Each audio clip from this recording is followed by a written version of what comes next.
नमस्कार प्रिय प्रदेशवासियों। 15 अप्रैल को हिमाचल प्रदेश के गठन के 77 वर्ष पूरे हो रहे हैं।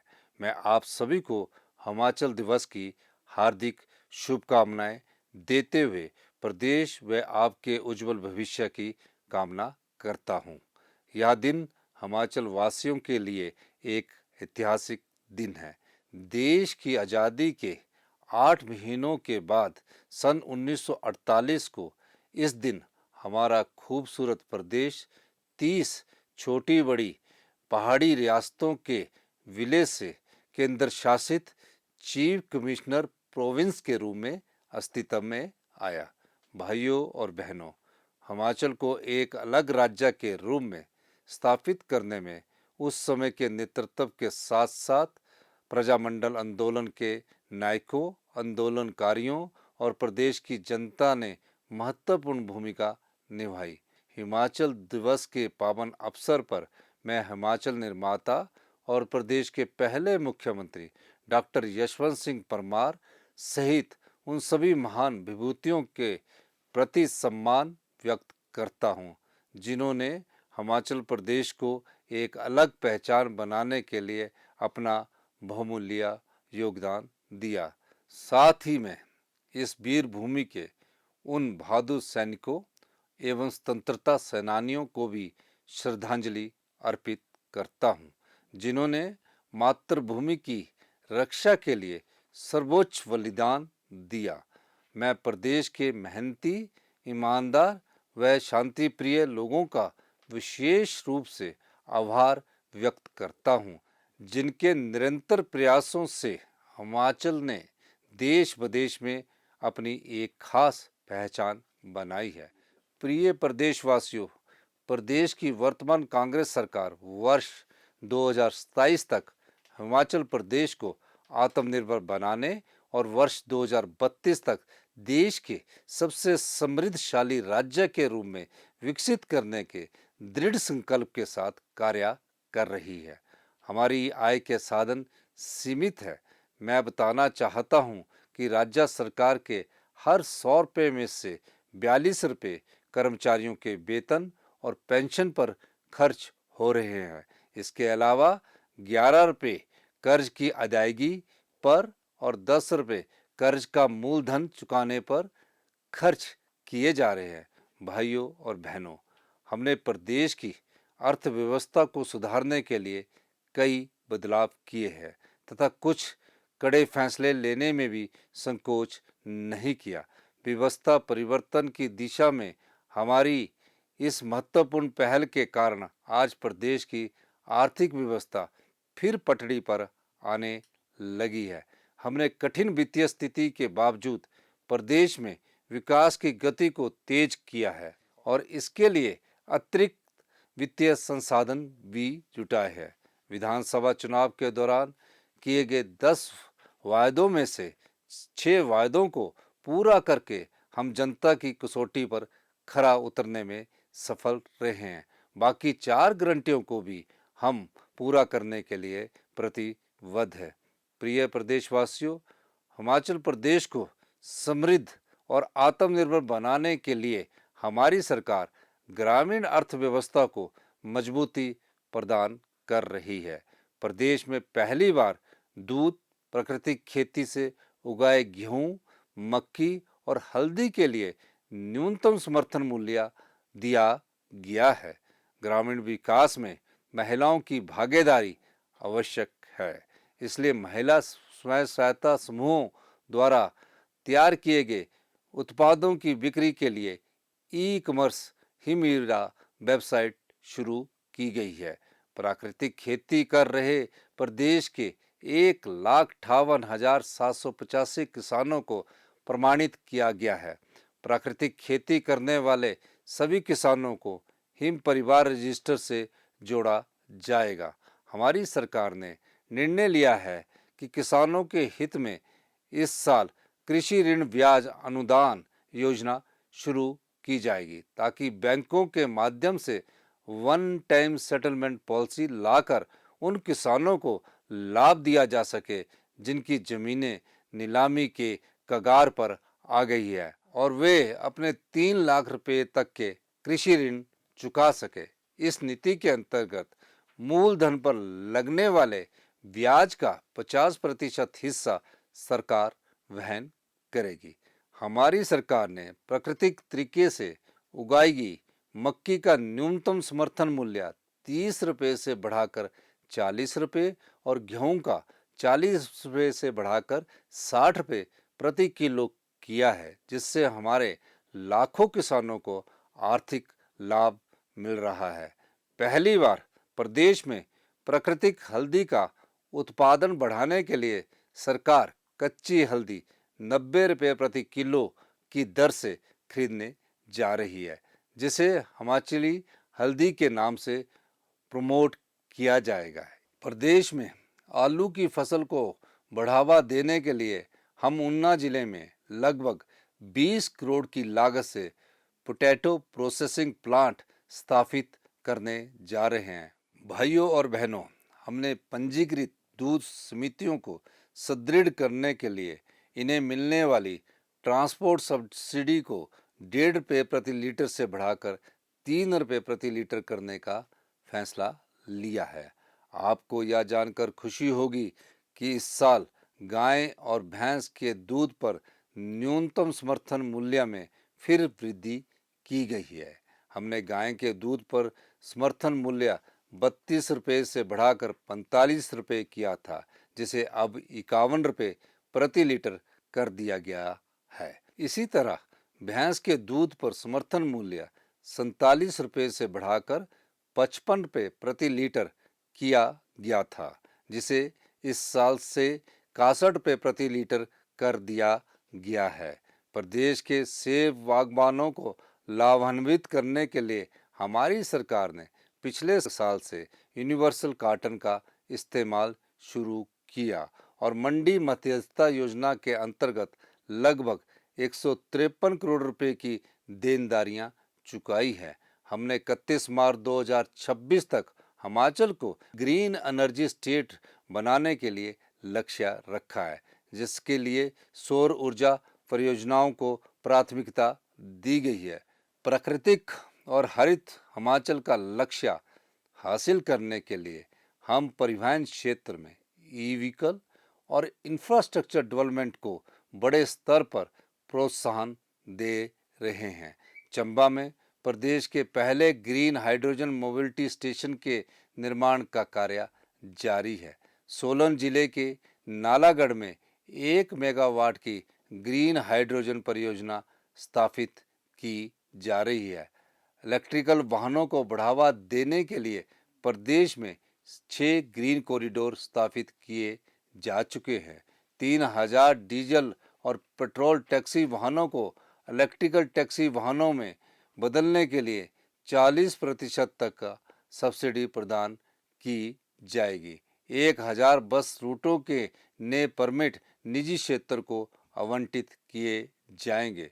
वन प्रबंधन तथा वन क्षेत्र विस्तार में महिला मंडलों और युवक मंडलों की भागीदारी को बढ़ावा देने के लिए 100 करोड़ रुपए व्यय के साथ नई राजीव गांधी वन संवर्धन योजना लागू की जाएगी। महिला और युवा भी वनों को बचाएंगे और पैसे भी कमाएंगे। इस योजना के अंतर्गत प्रत्येक समूह को 5 वर्षों में 6,40,000 रुपए की धनराशि प्रदान की जाएगी।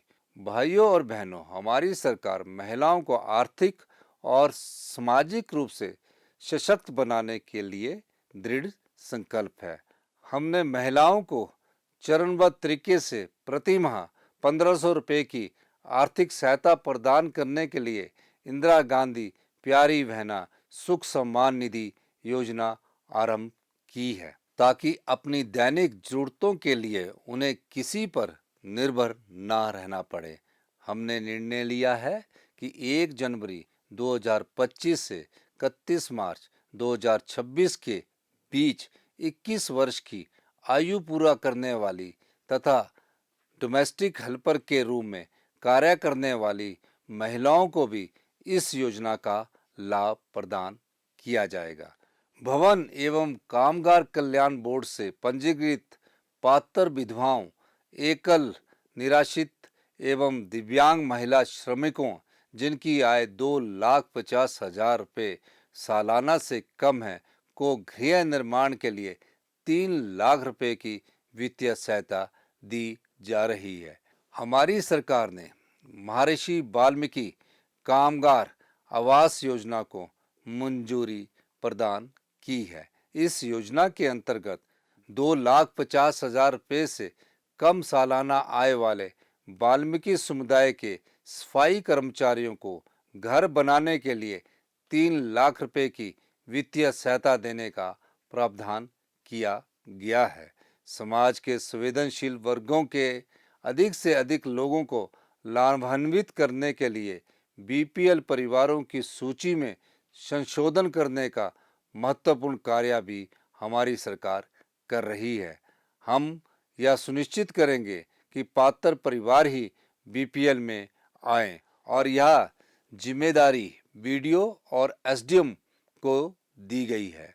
भाइयों और बहनों, हमने दिहाड़ीदारों को 25 रुपये बढ़ोतरी के साथ 425 रुपये प्रतिदिन दिहाड़ी देने का निर्णय लिया है। हमारी सरकार ने मनरेगा दिहाड़ी में 80 रुपये की ऐतिहासिक वृद्धि कर इसे 240 रुपये से बढ़ाकर 320 रुपये किया है। अनाथ बच्चों, बेसहारा महिलाओं और वृद्धजनों को सहारा देने के लिए हमने मुख्यमंत्री सुख आश्रय योजना शुरू कर 6,000 बच्चों को चिल्ड्रन ऑफ द स्टेट के रूप में अपनाया है। अनाथ बच्चों को सहारा देने के लिए कानून बनाने वाला हिमाचल प्रदेश देश का पहला राज्य बना है। हाल ही में कई जिलों से चिल्ड्रन ऑफ द स्टेट को दिल्ली, चंडीगढ़, गोवा और अटारी बागा बॉर्डर आदि स्थानों पर भ्रमण पर भेजा गया है। कांगड़ा जिले को प्रदेश की पर्यटन राजधानी के रूप में विकसित करने का कार्य प्राथमिकता पर जारी है। कांगड़ा जिले में गग्गल हवाई अड्डे का विस्तार किया जा रहा है। प्रदेश सरकार ने लगभग 2,400 करोड़ रुपए की लागत से 2 चरणों में नए पर्यटन स्थल विकसित करने की योजना बनाई है। हमारी सरकार मुख्यमंत्री पर्यटन स्टार्टअप योजना लाने जा रही है, जिसके अंतर्गत गैर जनजातीय क्षेत्रों में हिमाचली युवाओं को होम स्टे यूनिट्स और होटल बनाने के लिए ऋण पर 4% और जनजातीय क्षेत्रों में 5% इंटरेस्ट सब्सिडी दी जाएगी। प्रिय प्रदेशवासियों, औद्योगिक विकास को बढ़ाने के लिए हमारी सरकार ने पिछले साल 149 औद्योगिक प्रस्तावों को मंजूरी प्रदान की, जिनमें 3,084 करोड़ रुपए का निवेश होगा और लगभग 15,000 लोगों को रोजगार के अवसर प्राप्त होंगे। हमने युवाओं के लिए 680 करोड़ रुपए की राजीव गांधी स्वरोजगार स्टार्टअप योजना शुरू कर अपनी चुनावी गारंटी को पूरा किया है। इस वर्ष प्रदेश के शहरी क्षेत्र के फल सब्जी विक्रेताओं, चाय दुकानदारों और अन्य के लिए मुख्यमंत्री लघु दुकानदार कल्याण योजना शुरू की जाएगी। भाइयों और बहनों, एक अनुमान के अनुसार लगभग 9,50,000 मरीज हर साल अपना इलाज करवाने के लिए दूसरे राज्यों में जाते हैं और 1,350 करोड़ रुपया वह बाहर के प्रदेशों में अपने इलाज पर खर्च करते हैं। लेकिन हमारी सरकार व्यवस्था परिवर्तन से स्वास्थ्य सेवाओं में सुधार ला रही है। राज्य सरकार वर्ष 2025 में प्रदेश के सभी मेडिकल कॉलेज और 69 सिविल अस्पतालों, क्षेत्रीय अस्पतालों और सामुदायिक स्वास्थ्य केंद्रों में आधुनिक मशीनें खरीदने पर 1,730 करोड़ रुपया खर्च करेगी। हमीरपुर में 300 करोड़ की लागत से कैंसर का उत्कृष्ट केंद्र स्थापित किया जा रहा है। इस साल 69 संस्थानों में डायलिसिस सेवाओं की सुविधा और 11 स्वास्थ्य संस्थानों में ब्लड स्टोरेज यूनिट्स की स्थापना की जाएगी। इस साल एम चम्याना शिमला और टांडा मेडिकल कॉलेज में रोबोटिक सर्जरी की स्थापना भी की जाएगी। आईजीएमसी शिमला, एम्स चम्याना तथा हमीरपुर व नेर चौक मेडिकल कॉलेज में अत्याधुनिक एमआरआई मशीनें और आईजीएमसी शिमला में पेट स्कैन की सुविधा उपलब्ध करवाई जाएगी। आईजीएमसी शिमला में नए कैंसर हॉस्पिटल भवन और ट्रॉमा सेंटर की सुविधा प्रदान की गई है। रोगी मित्र योजना के अंतर्गत विभिन्न स्वास्थ्य संस्थानों में करीब 1000 रोगी मित्रों की नियुक्ति की जाएगी। 70 वर्ष या इससे अधिक आयु के मेरे बड़े भाइयों व बहनों को मुख्यमंत्री वृद्धजन देखभाल योजना के अंतर्गत स्वास्थ्य और पैरामेडिकल स्टाफ मोबाइल स्वास्थ्य वैन के माध्यम से घर घर जाकर स्वास्थ्य परीक्षण की सुविधा उपलब्ध करवाने का भी हम प्रावधान करने जा रहे हैं। एक नई योजना आचार्य चरक योजना शुरू कर सभी सरकारी आयुष अस्पतालों और औषधालयों में मरीजों को निःशुल्क जांच और आवश्यक दवाइयां उपलब्ध करवाई जाएगी। हमने सभी विधानसभा क्षेत्रों में आदर्श स्वास्थ्य संस्थान खोलने का निर्णय लिया है, जिसमें 6 विशेषज्ञ डॉक्टर जैसे medicine, orthopaedics, gynaecologist, ENT surgery, radiology आदि उपलब्ध होंगे। कैंसर मरीजों को इलाज सहित 42 प्रकार की दवाइयां मुफ्त प्रदान की जा रही है।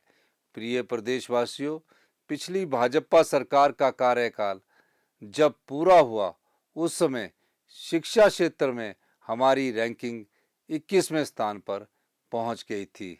हमारे लिए यह बड़ी चुनौती थी और मुझे यह बताते हुए खुशी हो रही है कि शिक्षा को विशेष प्राथमिकता देते हुए इस क्षेत्र में सुधार लाने की दिशा में हमने प्रभावशाली कदम उठाए हैं, जिसके कारण प्रदेश की रेटिंग में जबरदस्त उछाल आया है।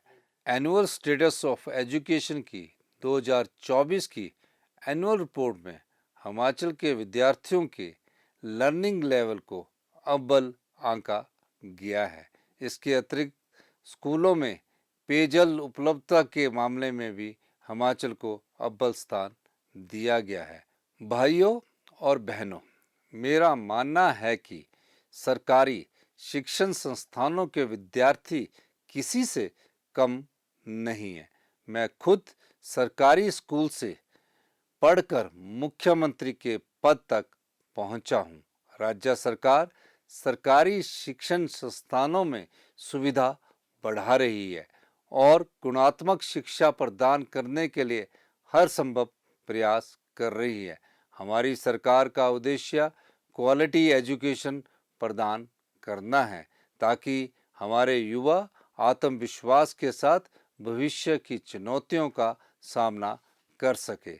हमने सरकारी स्कूल के विद्यार्थियों में आत्मविश्वास पैदा करने और उन्हें शिक्षा के समान अवसर प्रदान करने के लिए सभी सरकारी स्कूलों में पहली कक्षा से अंग्रेजी भाषा को मीडियम बनाया है।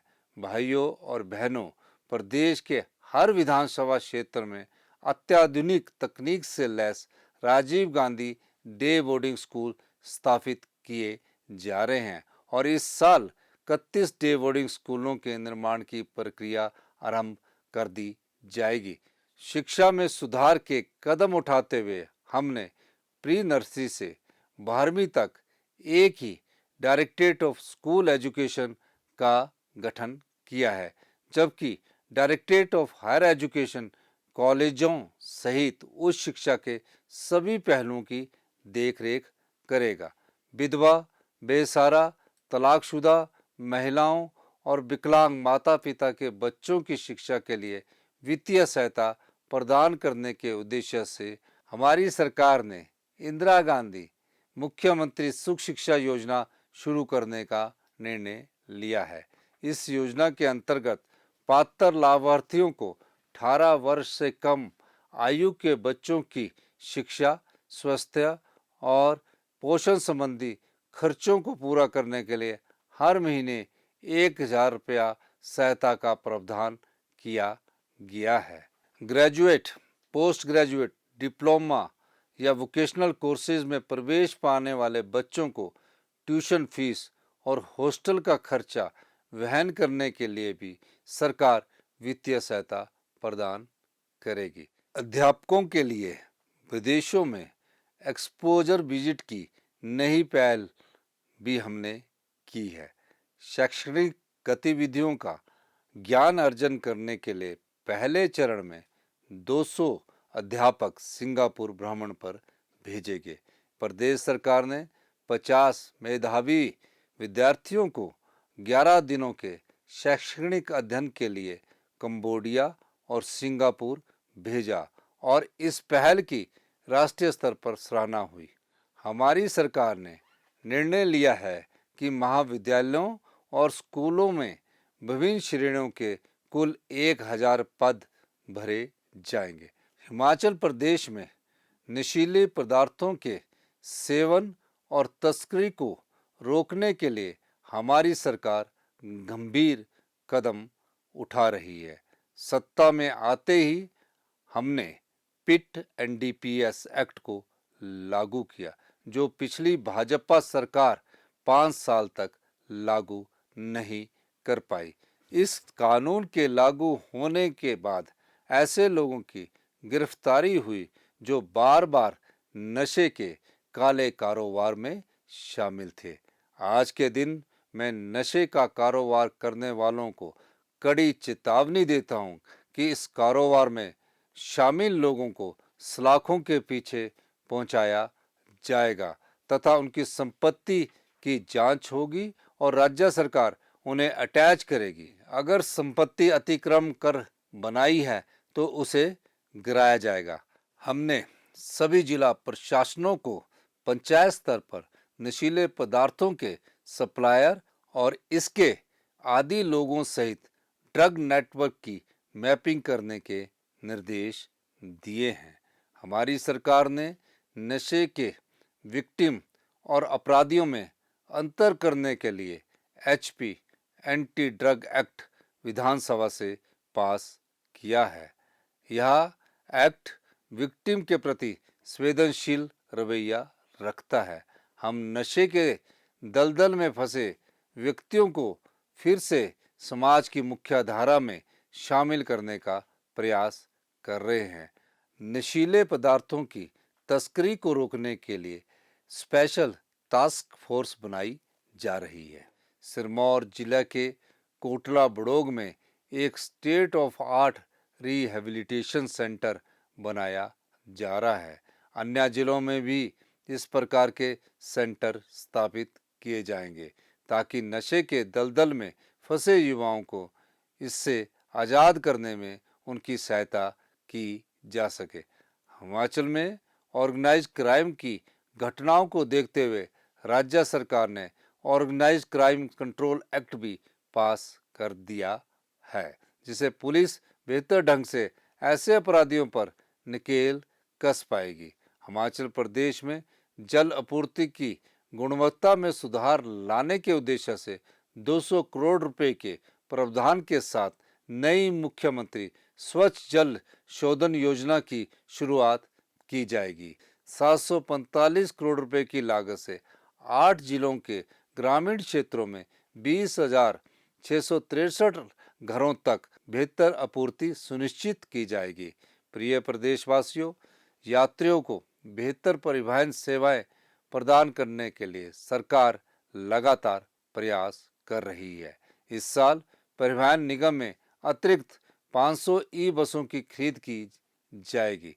शिमला शहर में 1,734 करोड़ 40 लाख रुपए की लागत से दुनिया के दूसरे सबसे बड़े रोपवे का निर्माण कार्य जल्दी शुरू किया जाएगा। 15 स्टेशनों को जोड़ने वाला यह रोपवे लगभग 14 किलोमीटर लंबा होगा।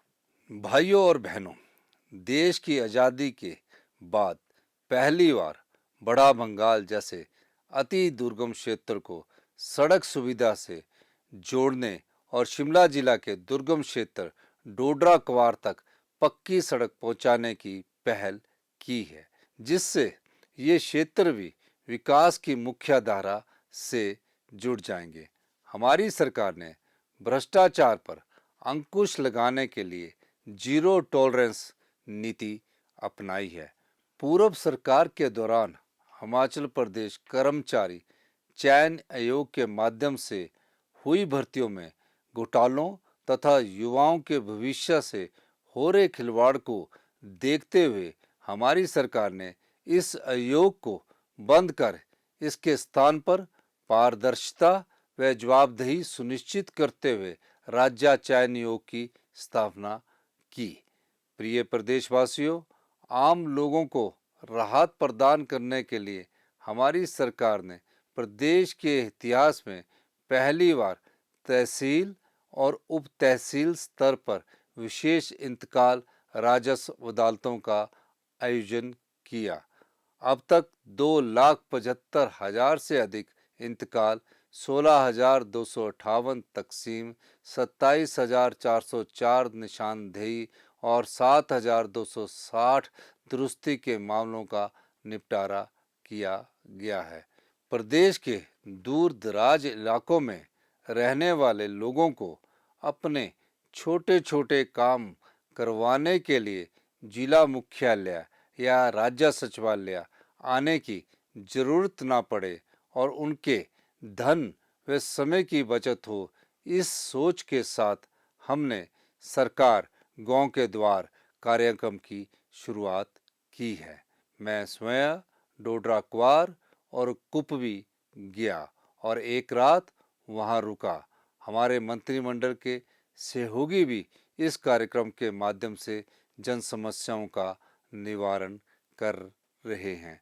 भाइयों और बहनों, हमने अपने 2 साल के कार्यकाल में 42,000 से अधिक रोजगार के अवसर उपलब्ध करवाए हैं। इस साल विभिन्न विभागों में 25,000 भर्तियां की जाएगी। प्रदेश के विकास में कर्मचारियों की भूमिका सबसे महत्वपूर्ण है। उनका कल्याण सुनिश्चित बनाने के लिए हमने पुरानी पेंशन व्यवस्था बहाल कर उन्हें आर्थिक सुरक्षा प्रदान की है। प्रदेश के 1,36,000 एनपीएस कर्मचारियों को इस फैसले का लाभ मिला है। पहले चरण में 15 मई से 70 वर्ष से 75 वर्ष के आयु वर्ग के पेंशनरों के बकाया एरियर का भुगतान करने का निर्णय लिया है। इसके साथ ही कर्मचारियों व अधिकारियों के इनके बकाया वेतन एरियर का चरणबद्ध तरीके से भुगतान किया जाएगा। 1 जून से प्रदेश के कर्मचारियों को 3% की दर से डीए की अतिरिक्त किस्त जारी कर दी जाएगी। अब तक राज्य सरकार ने 2 वर्षों में 14% डीए जारी किया है। भाइयों और बहनों, हमारी सरकार सभी वर्गों के कल्याण के लिए प्रतिबद्धता के साथ कार्य कर रही है। हमने स्थानीय नगर निकायों के एवं पंचायत प्रतिनिधियों को दिए जाने वाले मानदेय में सम्मानजनक वृद्धि की है। इसके अलावा विकास योजनाओं में अहम भूमिका निभा रहे विभिन्न विभागों में कार्यरत पैरा वर्कर्स के मानदेय में भी ऐतिहासिक बढ़ोतरी की गई है। प्रिय प्रदेशवासियों, मैं आपको भरोसा दिलाना चाहता हूं कि आप सभी के सहयोग से प्रदेश सरकार हिमाचल को आत्मनिर्भर और देश के सबसे समृद्ध राज्य के रूप में उभारने के लिए हर संभव प्रयास कर रही है। हिमाचल दिवस के अवसर पर मैं एक बार फिर से आप सभी को हार्दिक बधाई और शुभकामनाएं देता हूं। जय हिंद, जय हिमाचल।